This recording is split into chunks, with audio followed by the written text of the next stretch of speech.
Mga kababayan, mga ka-BBM at mga kakamping, meron lang po akong gustong ibahagi sa inyo sa video ito. Mabilis lang po ito, kaya sana po ay tapusin nyo. Gusto ko lang po sa inyo ipakita kung anong naging resulta kapag ang mga pinuno natin ay nagpo-focus sa pagtatrabaho para paunlarin ang ating bansa. Ito po si Pangulong Bongbong Marcos Jr. at si Atty. Leni Robredo. Naging magkatungganiman sila noong 2022. Pagkatapos po ng eleksyon, wala na po silang inatupag kundi magtrabaho para po paunlarin ang ating bansa at para pagaanin ang buhay nating mga Pilipino.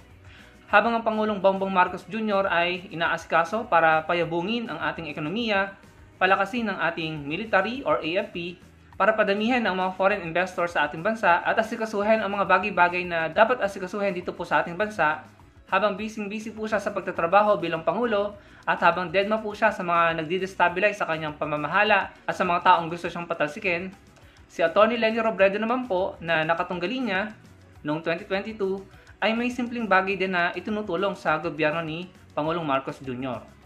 Gusto ko pong ibahagi sa inyo na bukod sa pagpapagawa ng mga classrooms at dormitoryo para sa ating mga estudyante, bukod sa pag-establish ng mga community learning hub sa ating mga mag-aaral, para iangat ang kalidad ng kanilang edukasyon, at bukod po sa pagpaprovide ng mga livelihood training para sa ating mga kababayan, si Atty. Leni kasama ang kanyang team sa Angat Buhay ay nagbigay din po ng scholarship sa ating mga kabataan para ma-empower sila at mabigyan ng mga skills at karampatang edukasyon para magkaroon po sila ng maayos na trabaho at nang sa ganoon magkaroon po sila ng maayos na future bilang mga Pilipino. Kamakailan po ay umattend si Atty. Leni Robredo para personal na masaksihan ang graduation ng scholars ng kanilang Angat Buhay Foundation. Makikita niyo po sa mga larawang ipinapakita ko na personal pong nasaksihan ni Atty. Leni Robredo ang graduation na ito ng kanilang mga scholars sa Angat Buhay. Nandiyan po makikita niyo yung mga kabataan na natulungan ng Angat Buhay. Ang parang ito na ginagawa nila Atty. Leni Robredo ay pag-empower sa ating mga kababayan o sa ating mga kabataan para maging productive member of society or maging productive Filipino. Alam niyo po, ang pag-empower sa ating mga kababayan, sa ating mga kabataan ay may malaking tulong or impact para sa pagpapalago ng ating ekonomiya. Dahil sila po ay magiging parte ng workforce or employment or maaari naman pong makapag-put up sila ng kanilang sariling negosyo para makatulong sa paglago ng ekonomiya ng bansa natin. Maraming salamat Atty. Leni Robredo dahil nagsiset ka ng mabuting example para sa aming mga Pilipino para ikaw ay tularan na makiisa tayo sa pagpapaunlad ng ating bansa sa kasalukuyang gobyerno.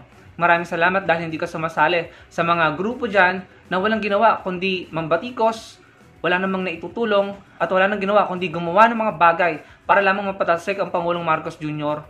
para lamang masunod ang gusto nila.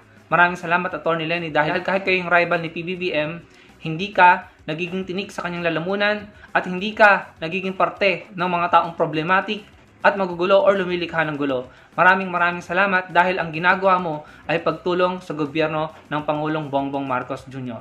Sana po tayong mga Pilipino na nakakakita nito or hindi pa ito napapansin, sana po mapansin nyo na at ma-realize nyo na ang mga pinunong sinuportahan natin, kahit po sila naging rival, sila po ay nagtatrabaho na para sa bansa natin. Sana tayo yung maging majority na nagkakaisa at nagsasama-sama para sa ikauunlad ng bansa natin. Dahil wala pong patutunguhan ng bansa natin kung tayo po ay manggugulo or magkakagulo. Sa mga grupo dyan na hindi mapakali at hindi makaintay, meron naman pong 2028, no? Mabilis lang ang panahon. Sa ngayon, sana magsama-sama na tayo at mag-focus sa pagpapaunlad ng bansa natin. Dahil pag pinaunlad natin ang bansa natin, lalakas ang ating armed forces, hindi na po tayo bubulihin at hindi na po tayo gagaguhin ng China. Sa ngayon, kung meron mga grupo dyan na ayaw pang makiisa or humihiwalay, wag na po tayong sumama sa kanila. Magkaisa tayo at tignan po natin ang dalawang pinuno na ito na nagsaset ng magandang example para po tayong mga Pilipino ay makipagtulungan na rin para sa ikauunlad ng bansa natin. Maraming pong salamat sa kanilang dalawa at sa mga supporter nila na mas inuuna at pinipili ang Pilipinas kaysa sa mga pansariling interes. Maraming salamat po sa inyong panonood mga kababayan. Sana po yung meron kayong takeaway sa mga sinabi ko at binahagi ko sa inyo.